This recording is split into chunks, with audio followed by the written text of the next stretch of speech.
Sherehe za 62 za Madaraka zilizoandaliwa katika uwanja wa Raila Odinga katika kaunti ya Homa Bay zilishamiri mbwembwe na bashasha. Mbwembwe hizo zilianza usiku wa kuamkia siku ya Madaraka, ambapo wakazi wa Homa Bay walikesha ndani ya uwanja huo wakingoja sherehe hizo. Sherehe zenyewe zilijaa maonyesho na tumbuizo za kuvutia, kama anavyotueleza Rajab Juma.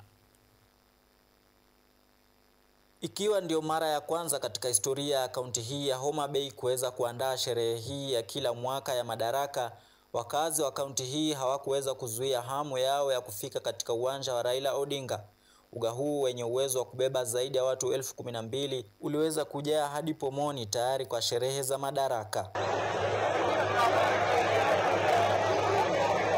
Hata hivyo, sherehe ya Madaraka ya mwaka huu ilishamiri mbwembwe za kila aina. Maonyesho ya wanajeshi wa hewa yaliweza kuamsha kope za watazamaji walipoanza kuonyesha jinsi wanavyokabiliana na adui. Wanajeshi hawa pia wakionyesha namna wanavyotua sehemu lengwa wakati wa makabiliano na maadui, aina za ndege na miundo yake na namna zinavyoendeshwa wakati wa kukabiliana na maadui.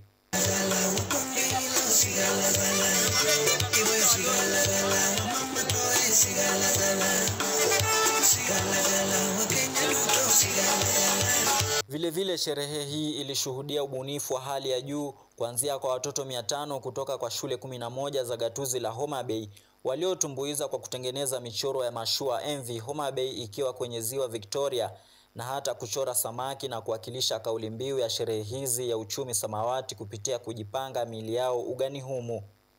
Wasanii mbalimbali pia walitumbuiza kwa nyimbo zilizomvutia Rais Ruto pamoja na Rais wa Slovenia Nataša Mušar kusimama na kusakata densi. Baadhi ya wakazi wa kaunti ya Homa Bay pia walizawidiwa vyeti vya kumiliki nyumba za bei nafuu katika sherehe hizi. Wakenya sasa wanatazama kuona iwapo mbwembwe zitamka tena katika mechi ya mashemeji hapo kesho, ambapo Gor Mahia watashuka dimbani dhidi ya AFC Leopards. Rajab Juma, Runinga ya KU.